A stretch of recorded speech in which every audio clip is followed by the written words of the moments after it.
लड़की थी जिसका नाम प्रीति था। प्रीति एक पढ़ी लिखी और शांत स्वभाव की लड़की थी, लेकिन उसे कहाँ पता था कि उसकी तकदीर में एक ऐसा घर लिखा है जहाँ सास ऐसी जो प्रीति को सांस तक लेने नहीं देती। सास की नाम पर तो वो शैतान थी।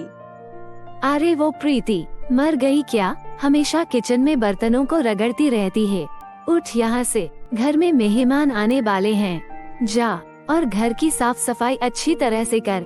जी मम्मी जी, अभी करती हूँ। सारा घर साफ करने के बाद प्रीति थक जाती है और अपनी बेड पर आराम करती है।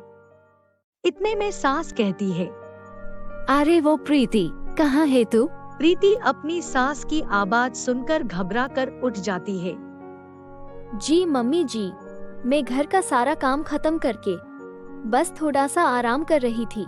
अरे करम जली, दिन भर सिर्फ सोने के लिए ही तेरी माँ बाप ने तुझे सिखाया है क्या? चल मेरी कमरे में, मेरी पैर में थोड़ा सा मालिश कर दे। प्रीति की साथ ए रोज का सितम था। दिन भर इतना काम करने के बाद भी जालिम सास उसे आराम करने नहीं देती थी। फिर एक दिन प्रीति की एक सहेली अनु उसके घर आती है। प्रीति, तू कैसी है? शादी के बाद तू एकदम से बदल ही गई है। तेरी अब ना कोई फोन और ना कोई मैसेज आती है। हाँ बेटी, तेरी सहेली बदल जाएगी ना? खा पी कर सोती रहती है जो दिन भर। अरे वाह प्रीति, तुम कितनी लकी हो जो तुम्हें इतनी अच्छी सास और परिवार मिला। बेचारी प्रीति अनु की ये बात सुनकर बोलती है, आ तू इधर बैठ और बोल तू क्या खाएगी। इतने में उसकी सास बोलती है, अरे बेटी प्रीति, थोड़ा अंदर तो आ, तुझसे कुछ बात करनी है। जी मम्मी जी, बोलिए क्या बात है। तेरी बाप ने यहाँ राशन रख कर गया है क्या, जो तू मुफ्त में यहाँ किसी को भी खाना खिला रही है? वो मम्मी जी, अनु हमारे घर पहली बार आई है, इसलिए मैं उसको खाने के लिए पूछ लिया। मैं ये सब कुछ नहीं जानती। जा अपनी सहेली को जल्दी से यहाँ से रफा दफा कर। बेचारी प्रीति अपनी सहेली को बातों में फुसलाकर अपने कमरे में ले जाती है।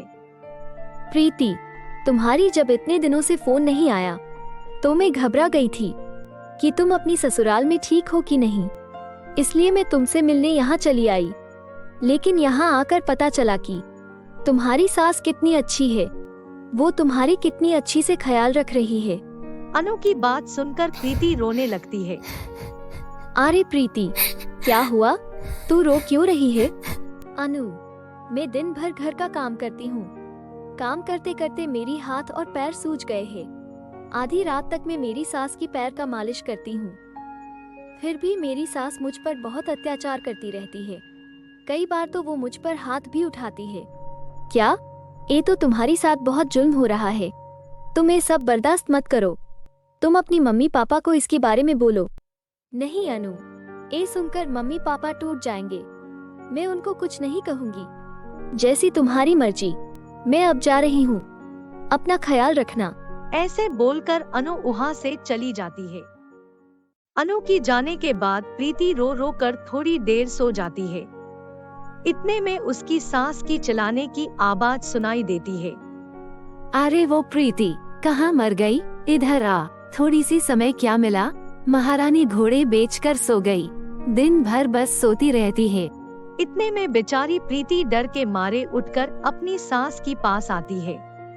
आ गई महारानी। सुन, रात को घर में मेहमान आने वाले हैं, जाकर उनके लिए खाना बना, और हाँ, अच्छी तरह स्वादिष्ट खाना बनाना। मेरी नाम बदनाम होनी नहीं चाहिए, समझी? बेचारी प्रीति दिन भर थकी हुई किचन में जाती है खाना बनाने। जब वो खाना बना रही थी, उसकी हाथ जल जाता है। वो चिल्लाकर रोते हुए बाहर आती है। अरे क्या हुआ तुझे? मम्मी जी देखो, मेरी हाथ जल गई, बहुत दर्द हो रहा है। मैं जाकर दवाई लगा देती हूँ। अरे कामचोर, काम नहीं करना है तुझे, इसलिए हाथ जलने की बहाना बना रही है। जाकर खाना बना किचन में। बेचारी प्रीति जले हुए हाथों से रोते रोते सारा खाना बनाती है। अब रात होते ही सास के रिश्तेदार घर आते हैं और खाना खाते हैं। अरे बिमला, तुम्हारी बहू ने कैसा खाना बनाया? खाने में जरा सा भी मजा नहीं आया। उससे अच्छा होता हम किसी होटल में खा लेते। चलो जी चलो, यहाँ रुकने की अब कोई फायदा नहीं है। आज तुमने उन लोगों के सामने मेरी बेइज्जती करवा दी। मैं तुम्हें आज नहीं छोड़ूंगी। ऐसे बोलकर बिमला प्रीति को मारने लगती है। रात में जब प्रीति की हस्बैंड राजा घर आता है, सास अपनी बेटे को उसकी बीबी की सारी दास्तां सुनाती है। राजा गुस्से में आकर प्रीति को एक चाटा मारता है और कहता है, ए क्या प्रीति, तुमने आज खाना इतना खराब बनाया था कि तुम्हारी वजह से माँ को कितना कुछ सुनना पड़ा। मैं तो तुम्हें शादी करके ही पछता रहा हूँ। तुम्हारी जैसी बीबी भगवान किसी को ना दे। तुम एक बात हमेशा याद रखना, अगर तुम्हें इस घर में रहना है तो माँ और मेरी बात मानकर चलना। माँ जैसी कहती है सब कुछ ठीक वैसे ही करना। तुम्हारी रोज रोज का शिकायत नहीं आनी चाहिए। तुम ये मत भूलना कि तुम हमारी खाते हो, इसलिए हम जैसे कहते हैं वैसे ही रहना। ऐसे कहकर राजा वहाँ से चला जाता है। प्रीति रो रो कर जमीन पर बैठ जाती है। अगले दिन प्रीति अपने कमरे से जब बाहर आती है, तब उसकी सास बोलती है, अरे बहू, इधर तो आ, घर में सब्जी खत्म हो गई है, जाकर बाजार से सब्जी ले आ। मम्मी जी, मेरी तबीयत ठीक नहीं है। मुझे बुखार आया हुआ है। मैं ठीक से चल नहीं पा रही हूँ। आप किसी और को भेज दो ना सब्जी लाने, या तो फिर आज आप ही ले आओ ना सब्जी। अरे वाह, मैडम की हिम्मत तो देखो, मुझे भेज रही है बाजार जाने को। कल की पिटाई भूल गई क्या? अगर मैं बाजार गई तो तू क्या करेगी? महारानी की तरह आराम करेगी? चुपचाप जा और बाजार से सब्जी लेकर आ। तेरी नाटक मेरी सामने नहीं चलेगी, समझी? जा अब यहाँ से। प्रीति सब्जी खरीदने बाजार चली जाती है। जब वो सब्जी खरीद कर आ रही थी, तब उसे अनु रास्ते में मिल गई। अरे प्रीति, तू यहाँ? कैसी है तू? अनु प्रीति को गले लगा देती है। अरे प्रीति, ए क्या, तुझे तो बहुत जोर से बुखार है। तेरी पूरी बदन तो आग की तरह तप रही है, और तू इतनी तेज बुखार में बाजार आई है सब्जी लेने। मैं क्या करूं ननू, मेरी सास की वजह से मुझे यहाँ आना पड़ा। मेरी सास मुझे ठीक से सांस लेने भी नहीं देती। मैं तुझे फिर से कह रही हूँ, तू ये सब तेरी मम्मी पापा से क्यों नहीं कहती? नहीं अनु, पापा की तबीयत अब ठीक नहीं रहती। मैं ये सब उन्हें कहकर उनका परेशानी और नहीं बढ़ाना चाहती। मैं अब चलती हूँ, मम्मी जी मेरा इंतजार कर रही होगी। इतना बोलकर प्रीति वहाँ से चली जाती है। अनु प्रीति की हालत देखकर दुखी होकर प्रीति की मम्मी पापा के घर आती है। अरे अनु बेटा, तू यहाँ कितने दिनों के बाद आई है तू? प्रीति की ससुराल जाने के बाद तू आई ही नहीं हमारे घर। तू यहाँ बैठ, मैं तेरे लिए चाय नाश्ता लेकर आती हूँ। नहीं आंटी जी, मुझे कुछ नहीं चाहिए। आप बैठिए, हम लोग बात करते हैं। आंटी, प्रीति यहाँ नहीं आती क्या? प्रीति? नहीं बेटा, वो बहुत दिन हो गया है नहीं आई है। और वो यहाँ क्यों आएगी? उसको तो भगवान की आशीर्वाद से इतना अच्छा सास और परिवार मिला है। उसकी सास तो उसकी बेटी की तरह ख्याल रखती है, उसको किसी भी चीज का कमी होने नहीं देती। नहीं आंटी, ये सब झूठ है।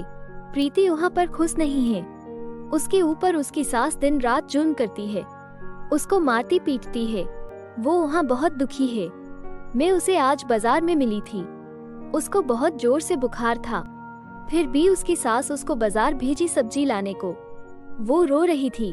अनु प्रीति की सारी दास्तां उसकी मम्मी पापा की आगे बोली। क्या मेरी बेटी वहाँ पर इतनी तकलीफ में है और हम लोग ये समझ रहे हैं कि वो वहाँ पर खुश है? उसने भी हमको कुछ नहीं बताया उसके बारे में।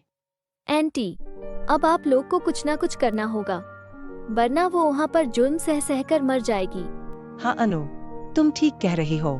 अब हमको उसकी सास के खिलाफ पुलिस में कंप्लेन करना होगा और उसको सजा दिलाना होगा। उधर प्रीति सब्जी लेकर घर आती है। आ गई महारानी, इतनी देर तक कहाँ मर गई थी?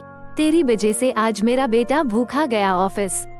मम्मी जी, जब मैं घर लौट रही थी, तब रास्ते में मुझे अनु मिल गई। उससे थोड़ा सा बात कर रही थी। अरे वो करम जली, तुझे तेरी माँ बाप ने ये नहीं सिखाया कि पति को ऑफिस जाने से पहले खाना देना। बेचारा मेरा बेटा ऐसे ही भूखे चला गया ऑफिस। मैं आगे से ख्याल रखूंगी। मुझे माफ कर दीजिए मम्मी जी। मैं अभी किचन में जाकर आपके लिए चाय नाश्ता बना के लाती हूँ। प्रीति किचन में जाकर अपनी सास के लिए चाय नाश्ता बनाती है। महारानी, ये तू कैसी चाय बनाई है? इसमें कुछ स्वाद ही नहीं है। तेरी माँ बाप ने तुझे अच्छी तरह चाय भी बनाना नहीं सिखाया। ये कैसी भाग्य मेरी जो तू मेरी गले पड़ी। ऐसे बोलकर सास ने प्रीति को एक चाटा मारती है। ठीक उसी समय प्रीति की मम्मी पापा पुलिस के साथ वहाँ पर पहुँच जाते हैं।